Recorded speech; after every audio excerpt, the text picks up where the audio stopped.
नमो नमः प्रणाम। प्रणाम गुरुजी, नमो नमः। प्रणाम गुरुजी, नमो नमः।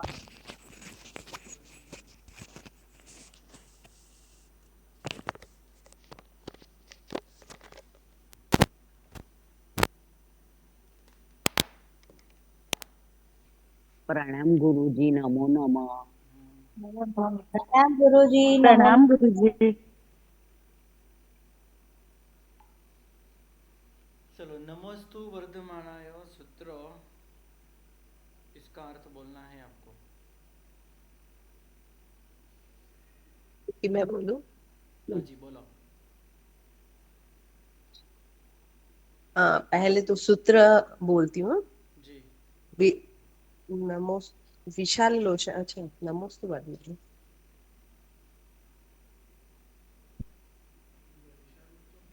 नहीं, मतलब नमोस्तु नमोस्तु वर्धमानाय। नमोस्तु वर्धमानाय स्पर्धमानाय कर्मणा तज्जया वाप्त मोक्षाय परोक्षाय कुतीर्थिनाम् ईशां विकचारविन्दराज्या जायः क्रमक्रमलावलिं दधत्या सदृशैरीति सङ्गतं प्रशस्यम् कथितं सन्तु शिवाय ते जिनेन्द्राः कषायतापार्दित जन्तु निर्वृतिं करोति यो जैनमुखाम्बुदोद्गतः स लास्ट शुक्रमा चैप्टर। अर्थ बोलो, अर्थ बोलो। हाँ गुरुजी, पूरा पढ़ के बोलो ना। हाँ। स शुक्रमासोद्भव वृष्टिसन्निभो दधातु तुष्टिं मयि विस्तरो गिराम्। यहाँ पे हम्म। सबसे पहले इच्छामो अणुसठिम नमो खमासमनाणम, यानी नमस्कार पूर्वक क्षमा श्रमणों को नमो क्षमा श्रमणों को नमस्कार पूर्वक आज्ञा चाहते हैं। तो कहते किसको नमस्कार करते हैं? यहाँ पे क्षमा श्रमण यानी कि अत्यंत सिद्ध आचार्य उपाध्याय और साधुओं को नमस्कार करते हैं। नमोरहत सिद्धाचार्योपाध्याय सरसाध्य। अब नमोस्तु यानी नमस्कार हो क्षमा श्रमण, नहीं, नमोस्तु वर्धमानाय, नमस्कार हो वर्धमान स्वामी को। स्पर्धमानाय, स्पर्धमानाय यानी कि स्पर्धा करने वाले। अब भगवान को स्पर्धा करने वाले बताए गए हैं। भगवान को तो किसी से स्पर्धा करनी नहीं है, पर करते हैं किससे? तो अपने कर्मों से। तो कर्मणा तज्जया वाप्त मोक्ष है, जिसको जीत कर और उस स्पर्धा में भाग लेकर उनको जीत कर मोक्ष भी प्राप्त करते हैं। और जो परोक्ष है यानी कि परोक्ष पूर्ति थी ना मिथ्यात्वियों के लिए परोक्ष है, यानी कि मिथ्यात्वी उनके तेज को यानी उनके ज्ञान के तेज को जो सहन न करे, ऐसे भगवान जो मिथ्यात्वियों के लिए परोक्ष है। ये शाम जिनकी विकच विकसित अरविंद राजा कमल की पंक्ति जाय यानी श्रेष्ठ क्रम कमलावली यानी चरण कमल की श्रेणी ददत्या यानी धारण करने वाली सदृश है यानी समान के साथ इति संगतम इस प्रकार समागम, संगतम यानी समागम होना, प्रशस्य प्रशंसनीय कथितम कहा गया है संतु को। अब यहाँ पे इन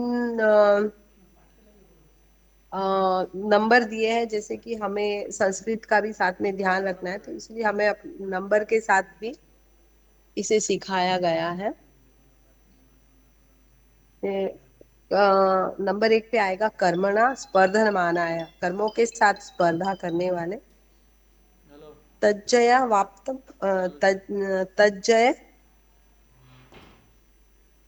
શું? तज्जय वाप्त मोक्षाय।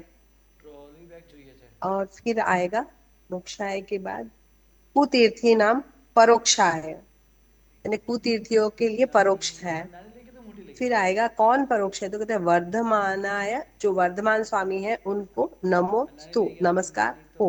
એના કરતા મને तो મોટી यहाँ મોટી पे जैसे भी दिया गया है, पर अगर हम नंबर के साथ देखें तो पहले आएगा कर्मणा स्पर्धमानाय तज्जया वाप्त मोक्षाय कुतीर्थी नाम परोक्षाय वर्धमानाय ગ્રીન नमोस्तु। ગ્રીન કલરની હતી।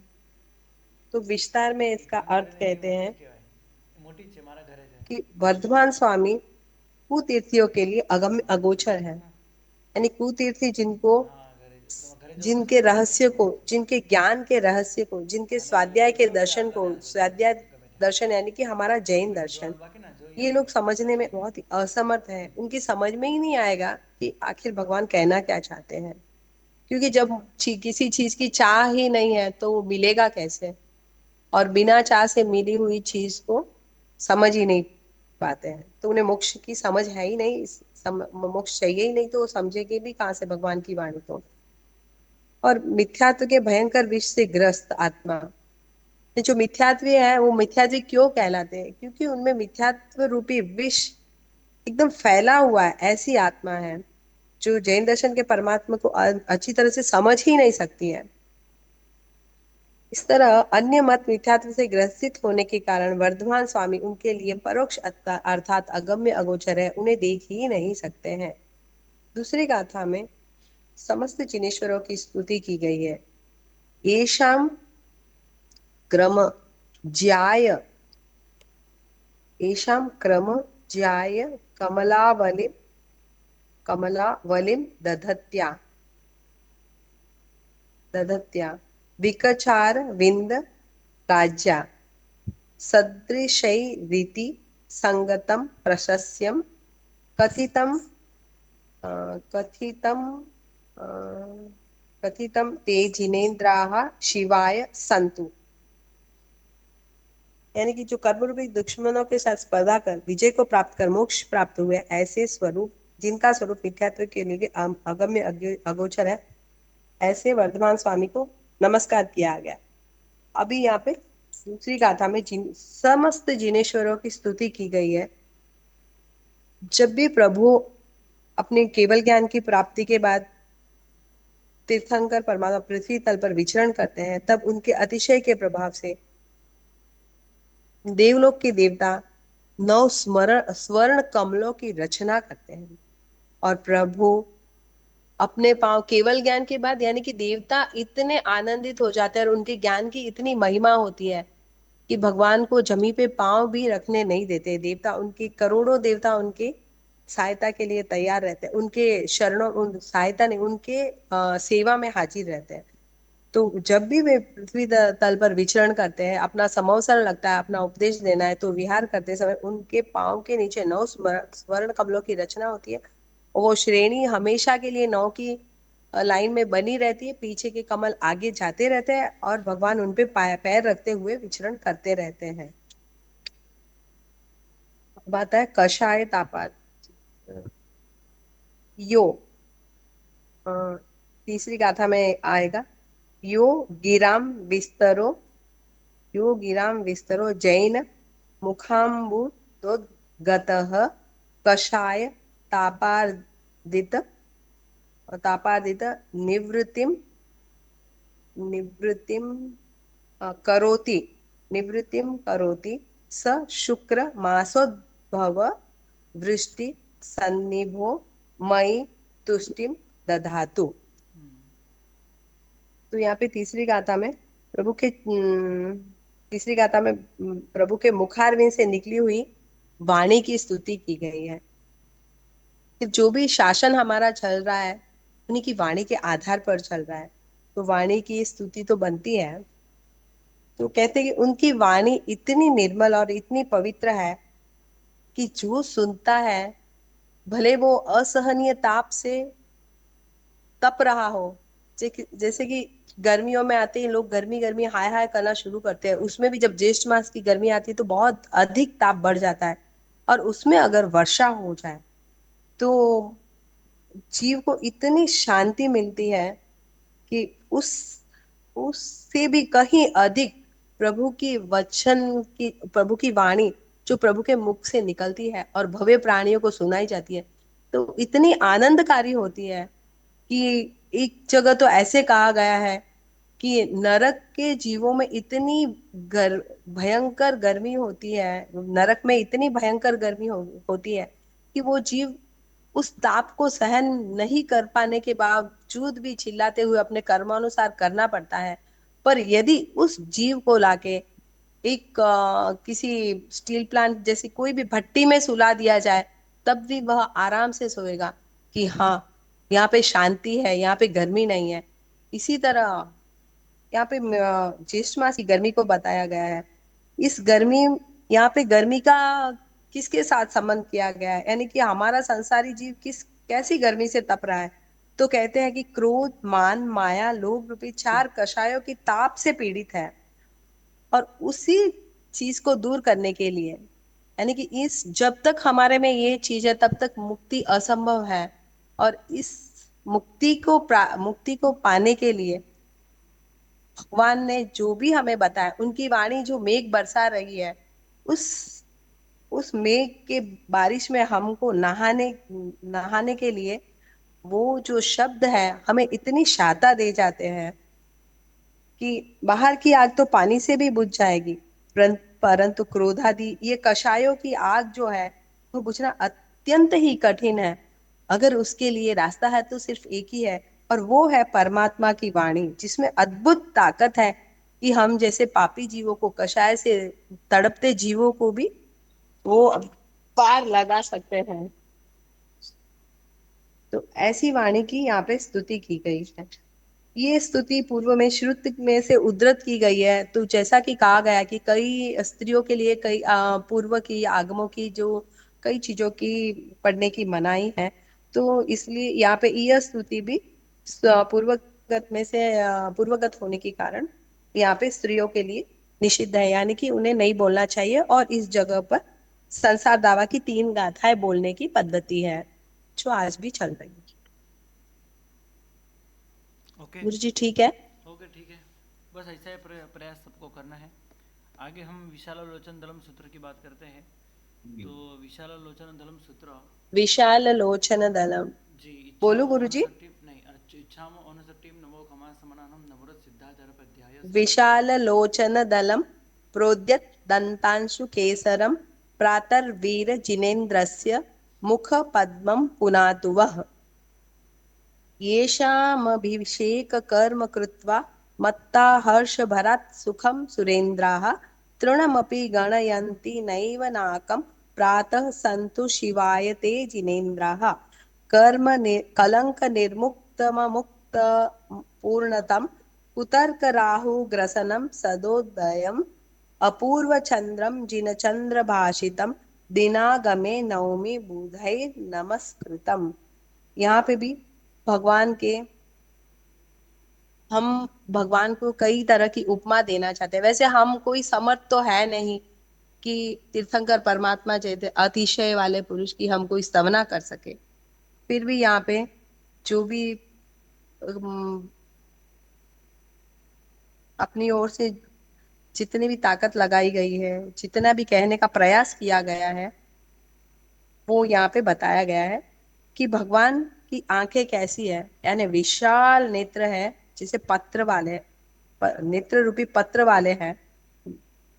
भगवान का मुख कैसा है, यहाँ पे मुख की बात कही गई है, तो विशाल नेत्र रूपी पत्र वाला है।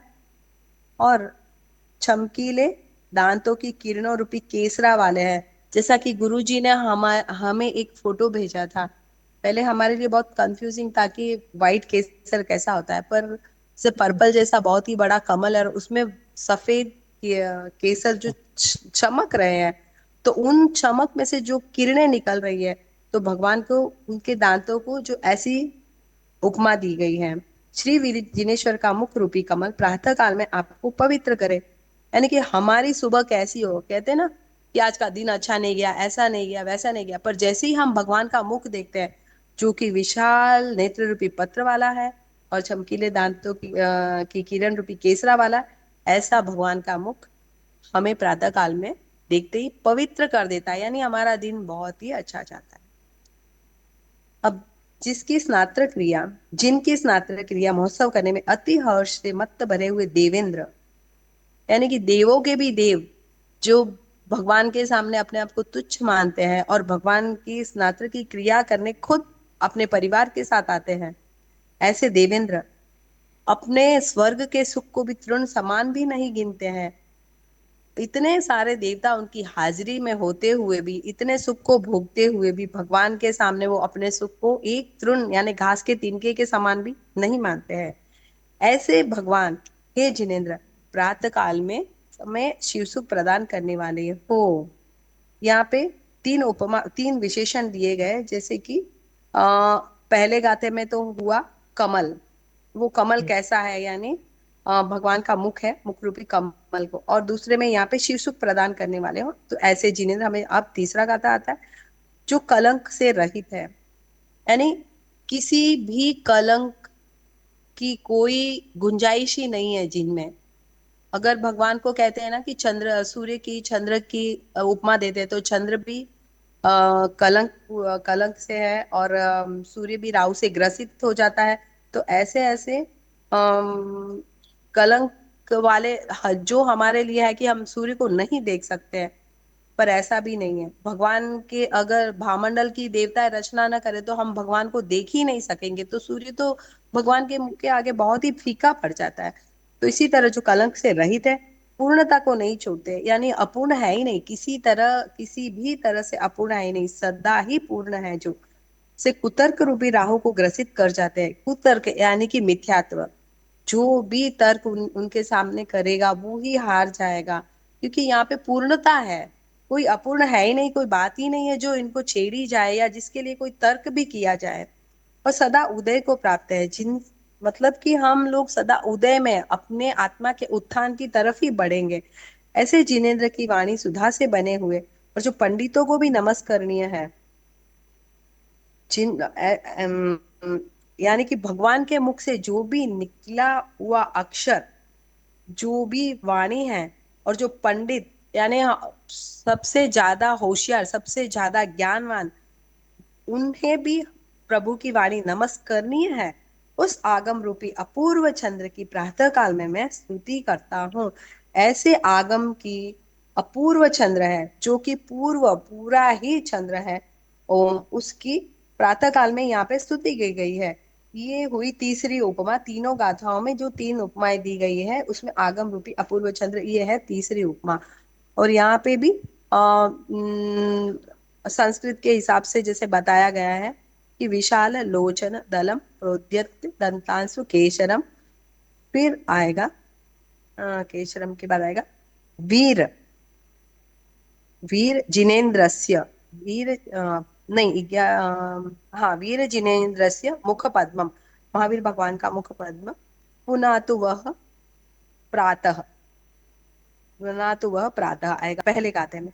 फिर दूसरे गाथे में आएगा येषा अभिषेक कर्म कृत्वा हर्ष भरात मत्ता सुरेन्द्राः सुखम, नहीं हाँ, सुरेन्द्राः सुखम नैव तृणमपि गणयन्ति, नैव तृणमपि गणयन्ति ते ते ते जिनेन्द्राः प्रातः सन्तु शिवाय। नाकम सुखम, नाकम सुखम ले लो, नाकम सुखम, हाँ जी, नाकम सुखम मतलब देव का सुख। हाँ, नाकम नहीं, नाकम तो पांचवें नंबर पे आएगा। मैंने पांचवें नंबर पे लिया है ना, कृत्वा नाकम, नाकम पांचवें नंबर पे है, और मत्ता छठे नंबर पे है, सुरेंद्रा सातवें नंबर पे है, सुखम आठवें नंबर पे है। ऐसे लिया है। संस्कृत के हिसाब से गुरुजी ने नंबर दिए थे, उनके हिसाब से बताया गया है ना, तो नाकम यहाँ पे आ गया है। नाकम यानी स्वर्ग का जो सुख है, स्वर्ग है, स्वर्ग वही का मैं, जो सुख है उसमें। नाकम इसका विशेषण है ये। सुखम हाँ का सुख है, नाकम सुखम मतलब देवेंद्रों का सुख, स्वर्ग का सुख। या हाँ, स्वर्ग, नाकम ने स्वर्ग, मत्ता। सेम विभक्ति है, नाकम सुखम यूं कह रहे। हाँ, तो अब ये प्रातः में राई प्रतिक्रमण में 6 आवश्यकी पूर्ण होती के बाद, ये बहुत ही हर्ष वाली बात है कि हमारे प्रभु कैसे है, जिनका मुख कैसा है, या मुख रूपी कमल है जो, और जो हमें शिव सुख प्रदान करने वाले आगम रूपी चंद्र है। आगम की यहाँ पे सारी ये स्तुतियां बहुत ही हर्ष पूर्वक अभिव्यक्त करने के रूप में ये स्तुतियां बोली जाती है, अतः इसे प्रभाविक स्तुति भी कहते हैं। और यहाँ पर भी ये स्तुतियां भी हमें स्त्रियों को नहीं बोलनी होती है। और इसके स्थान पर भी संसार दावा की 3 स्तुतियां कही जाती हैं। यहाँ पे पुरुष वर्ग के लिए सुबह और शाम में दोनों अलग अलग है, जबकि स्त्रियों के लिए सुबह के प्रतिक्रमण में और शाम के प्रतिक्रमण में एक ही स्तुति है, संसार दावा की पहली 3 गाथा। चलो ओके ठीक है, आपने बहुत सारा भी यहाँ पे आपने बोला, अनुमोदना है, ऐसे ही मेहनत सबको करनी भी है। येषाम् अभिषेक कर्म कृत्ता मत्ता हर्षभरा सुखम सुरेंद्र तृणमपि गणयति नैव नाकम प्रातः संतु शिवायते जिन्हें, इसका अर्थ हमने इसके पहले किया था कि जिनका अभिषेक रूपी कर्म करके हर्ष से, अति हर्ष से भरपूर होके जो मत्त बने हैं, ऐसे सुरेंद्र राजाओं के, देवताओं के इंद्र जो है वो नाक यानी स्वर्गलोक, स्वर्गलोक के सुख को तृण मात्र भी न गणयंती, स्वर्ग के सुख को तृण मात्र भी जो नहीं गिनता, ऐसे वो जिनेन्द्र भगवान संतु शिवाय प्रातः, सुबह के समय वो मोक्ष के लिए हो। कल हमने समानता कल देखी है ना, 4 समानता देखी थी, 3 और प्लस और भी एक, तो 4 बनती है। तो एक तो पहले जो धरती का चंद्रमा है वो कलंक से युक्त है और आगम रूपी चंद्रमा है वो कलंक से रहित है। धरती का जो चंद्रमा है वो पूर्णता को कभी ना कभी छोड़ता ही है, मतलब पूर्णिमा के दिन के बाद वो पूर्णता को छोड़ता ही है, मतलब वो धीरे धीरे कम होने लगता है। लेकिन आगम रूपी चंद्रमा ऐसा नहीं है। कोई भी काल हो, कोई भी समय हो, कुछ क्षेत्र में ऐसा हो सकता है कि उस क्षेत्र में भगवान का शासन ना हो, आगम की वाणी ना हो, लेकिन पूरे धरती पे कभी भी आगम ही नहीं हो, आगे भगवान की वाणी ही ना हो, ऐसा कभी नहीं बनता। ये दोनों के बीच में समानता है। मतलब हमारे आगम रूपी जो चंद्रमा है वो धरती के चंद्रमा से कई गुना अच्छा है। नंबर 3, कुतर्क राहु ग्रसनम, धरती का चंद्रमा है वो राहु से कभी ना कभी ग्रसित होता है, राहु उसको गल जाता है, यानी उसके तेज को कम करता है। लेकिन आगम रूपी चंद्रमा ऐसा चंद्रमा है वो कुतर्क रूपी राहु को ही खलास कर देता है।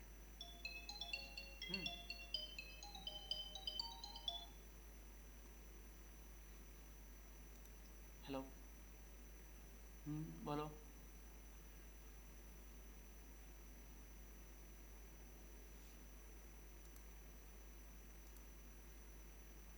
और धरती का चंद्रमा कैसा है?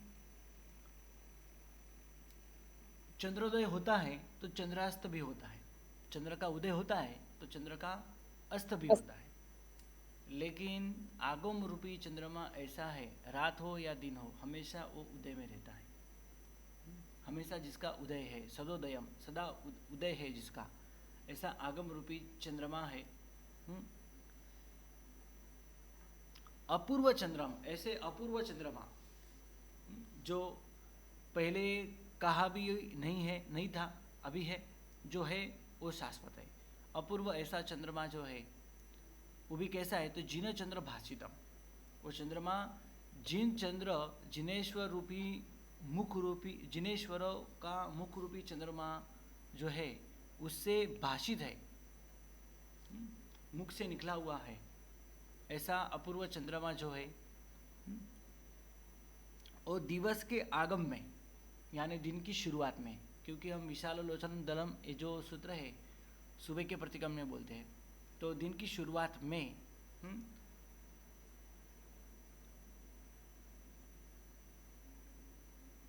पंडितों के द्वारा बुधई नमस्कृतम, पंडितों के द्वारा हमेशा दिन के आगम में नमस्कार कृत है, यानी आगम को हमेशा पंडितों भी क्या करते हैं? नमस्कार करते हैं, हमेशा करते हैं।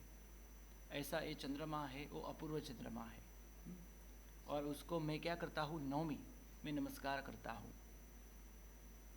अपूर्व चंद्र रूप जिन चंद्रों के द्वारा जो भाषित है और पंडितों के द्वारा हमेशा जो नमस्कार कृत है, ऐसे अपूर्व चंद्रमा को नवमी में नमस्कार करता हूँ। अपूर्व चंद्रम नवमी। राइट। चलो इसका अर्थ हम एक बार यहाँ पे कर लेते हैं, मतलब कैसे उसको याद करना है।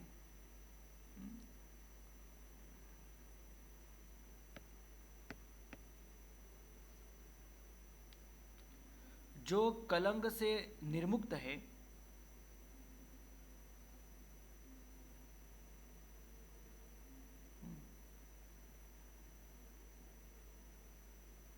कलंक से जो निर्मुक्त है,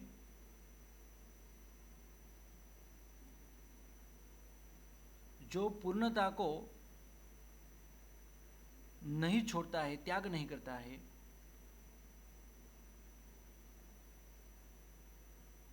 कुतर्क रूपी राहु को ग्रसित करता है,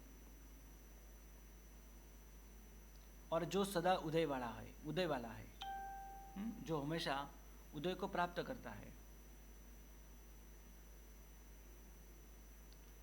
और ऐसा जिन चंद्र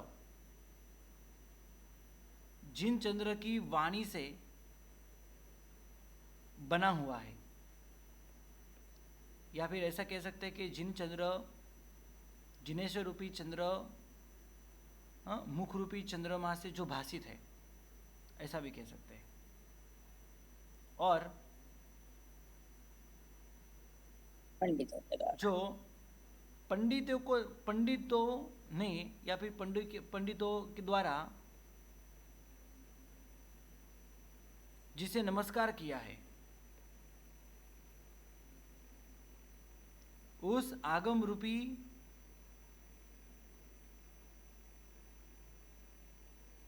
ऐसे आगम रूपी जो चंद्रमा है,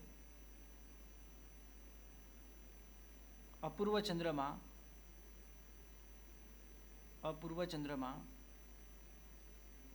ये अपूर्व चंद्रमा की मैं प्रातः काल में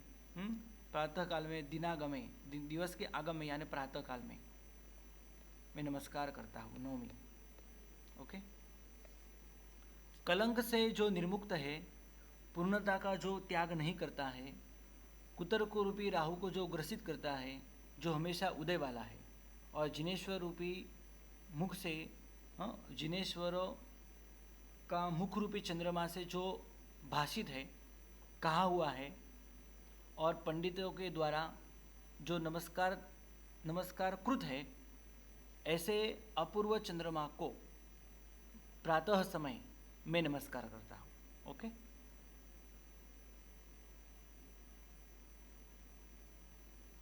कल सबको आना चाहिए। विशालोलोचन दलम, श्रुत देवता की स्तुति। सुवदेवयाय कर्मिक आवश्यकम, श्रुत देवता के लिए मैं एक आवश्यक करता हूँ, और इसके बाद मैं अन्यथ बोलता हूँ। अन्यथ बोलने से कौशक के अंदर हमको दोष न लगे, और कौशक में जो थोड़ी छूटछाट हमने ली है, उसलिए हमको बीच में ये अन्यथ सूत्र बोलना पड़ता है। श्रुत देवता को मैं नमस्कार करता हूँ, और नमस्कार करते हुए कहते हैं क्या, तो सुवदेवया भगवई नाना वर्णीय कम संघायम तेसिम खवेउ संयम जैसिम सुवसायरे भक्ति।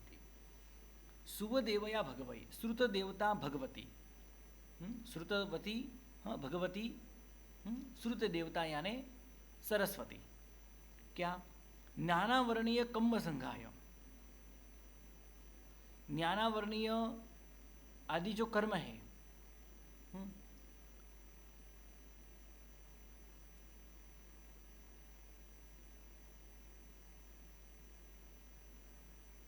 ऊपर थोड़ा अर्थ बाकी है।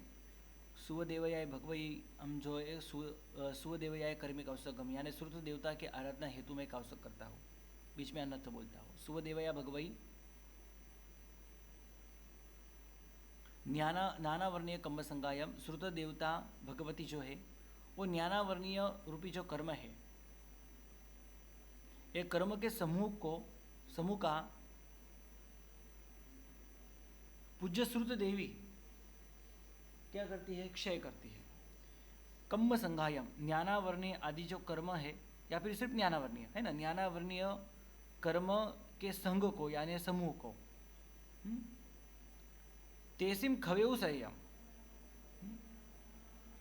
तेसिम यानी उनको, उनका, खवेउ संयम हमेशा सदा, सदा खवेउ यानी क्षय करो, ज्ञानावर्णीय कर्म के संघ को समूह को संयम खवेउ सदा क्षय करे। कौन? श्रुत देवता भगवती, श्रुत देवी सरस्वती। तेसिम सुव सायरे भक्ति, जेसिम सुव सायरे भक्ति, किनका क्षय करे? उनका सदा क्षय करे। लेकिन उनका यानी किसका? जेसिम सुव सायर भक्ति, जिनका या जिनकी प्रवचन रूपी समुद्र के विषय में सदा भक्ति हो। सुव सायरे यानी श्रुत सागर, तो श्रुत सागर में जिनकी हमेशा भक्ति है, राइट, उनको हे श्रुत देवता भगवती हमेशा उनके ज्ञानावर्णीय आदि कर्म के समूह को आप क्षय करें। बोलो કેમ છે સાતામાં જો एकदम छाताમાં बोलो શું ચાલે છે बस कहीं नहीं बोलो। પાણી પૂરા ભરી लिया आप कितना अच्छा काम करते हो पानी का यार, हम सब पानी पीते आपको कितना पुण्य का बन होता है। पानी भर लिया सब भर लिया, अभी से भर लिया, शाम को अभी दोपहर के पहले भर लूँगा। अच्छी बात है। दूसरा कुछ बस कुछ परीक्षा भी दे दी। किसको? संतिक्रम तक किसको दे दी? किसको दे दी? संतिक्रम यानी भवलाल ओके ठीक है, उनको दे दी। ठीक है, ओके, बहुत अच्छी बात है। और पंडित को मैं पूरा दे दूंगा। ओके ओके ठीक है, इच्छा नहीं कहा। चलो अभी आगे बढ़ते हैं। आपने जब से मुझे वो 1 महीने वो दे दी ना, तब से मैं वो नहीं करता हूँ। कितनी अच्छी बात है। हमने बाधा दे दी ना, जब से हाँ। तब हम दोनों तब से सुधर गए हैं। हाँ सही बात है, सही अच्छी बात है, जीतू अनुभव पर भी सुधर गया, हम भी सुधर गए, हमको पश्चाताप हो गया ओके ओके दोनों ठीक को। तो जीतू साहब के चाय भी नहीं पियेंगे हमसे, है, ओके ओके ठीक है। चाय पी के बंद करना चाहते हैं। हाँ सही बात है। चाय से है ना, ये पेट जो है ना, पेट की भूख खत्म हो जाती है, और ये खत्म हो जाए ना तो शरीर भी गल जाता है, और शरीर गल जाए तो मगज भी पागल हो जाते हैं। इसलिए मैं भी चाय पीता था आपके जैसा, अभी चाय नहीं पीता, कब का चाय मैंने छोड़ दिया है। ये जीतू साहब के चाय के थे ना, वो छीटे नहीं है, जीतू साहब ने मुझे कितना समझाया ठीक है, चलो चाय के बारे में, सब भी उनके बारे में समझाया। जो वो ना आपने बाधा दे दी ना, फिर उन्होंने समझाया कि ये गलती नहीं होनी चाहिए। श्रुत देवता भगवती क्या करती है, इसकी बात यहाँ पे उन्होंने स्पष्ट की है। तो जिनकी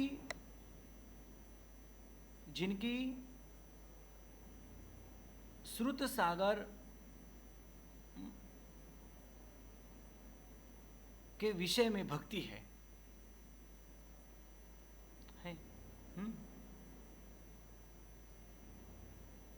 कैसी ये भक्ति है? सदा भक्ति है, संयम, सदा हम ऊपर भी ले सकते हैं, नीचे भी ले सकते हैं, निरंतर हमेशा। जिनकी श्रुत सागर में भक्ति है, उनके ज्ञानावर्णीय आदि कर्म के समूह को हे श्रुत देवी भगवती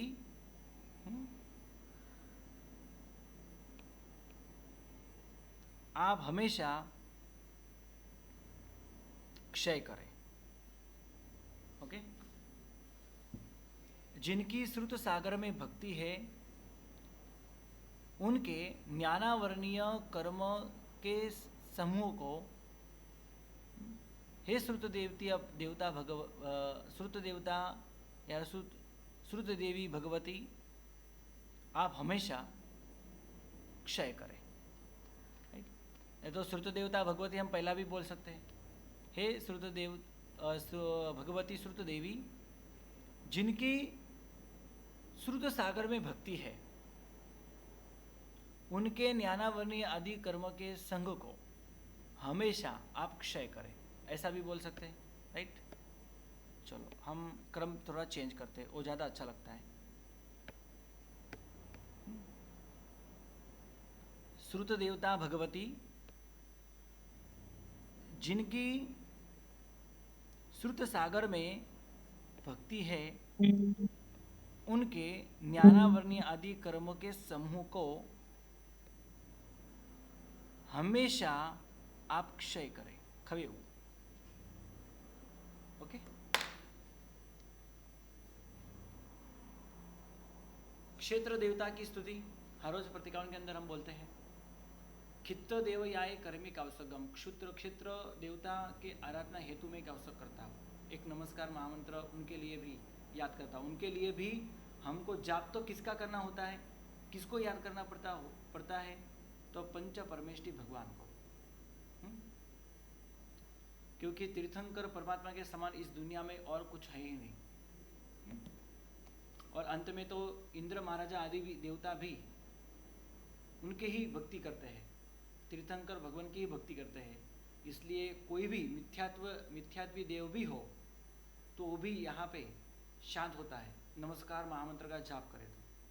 इसलिए यहाँ पे क्षेत्र देवता की स्तुति करते हैं कि जिनके क्षेत्र में हम बैठे बैठे भगवान ने बताई है ऐसी आराधना कर रहे हैं, तो उनका भी धन्यवाद हम यहाँ पे नमस्कार महामंत्र के एक पठन के द्वारा या फिर एक बार नमस्कार मंत्र को याद करते हुए उनको भी हम क्या करते हैं, याद करते हैं। तो क्षेत्र देवता के आराधना हेतु में एक आवश्यक करता हूँ अन्नथ, जिसे खित्य साहू दंसन नानिहिम चरण सही हिम साहंति मुख मग्गम सा देवी हरऊ दुरियाहिम। जिनके क्षेत्र में साधुगण सम्यक दर्शन ज्ञान और चारित्र सहित मोक्ष मार्ग को साधते हैं, ऐसे क्षेत्र देवता विघ्नों को दूर करें।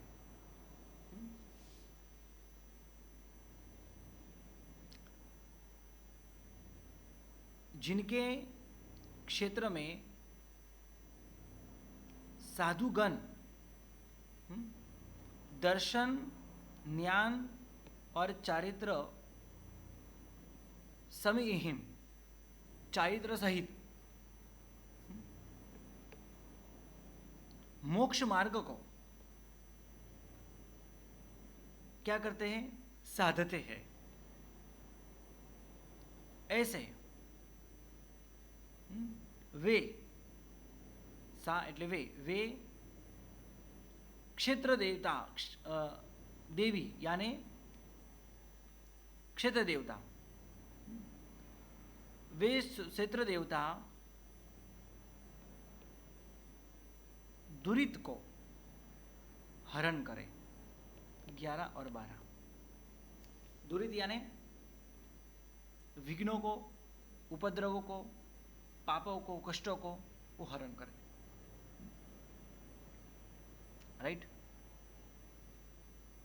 जिसे खित्ते साहू जिनके क्षेत्र में साधुगण दर्शन ज्ञान चारित्र सहित मोक्ष मार्ग तो साधते हैं, वो क्षेत्र देवता दुरित को, पापों को, कष्टों को, विघ्नों को हरण करें। ऐसे क्षेत्र देवता की स्तुति यहाँ पे उन्होंने की है। कल हम भवन देवता की स्तुति देखेंगे। राइट, 2 है संस्कृत में ये वो भी, ये जो है जिसे कित्ते साहू दंसनम, इसके पहले भी सुवदेवया भगवई नानावर्णीय कम्म संगायम, ये सब प्राकृत में है। दोनों स्तुति प्राकृत में है। इसके बाद भवन देवता की स्तुति यहाँ पे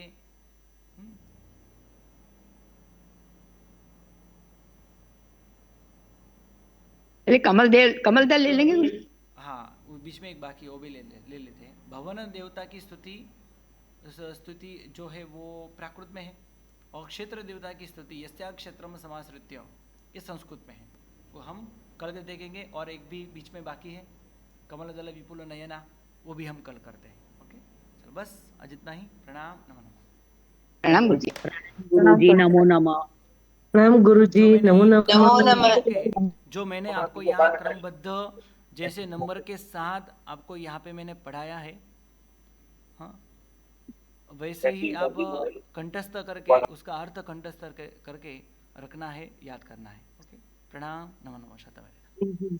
गुरुजी नमो नमः।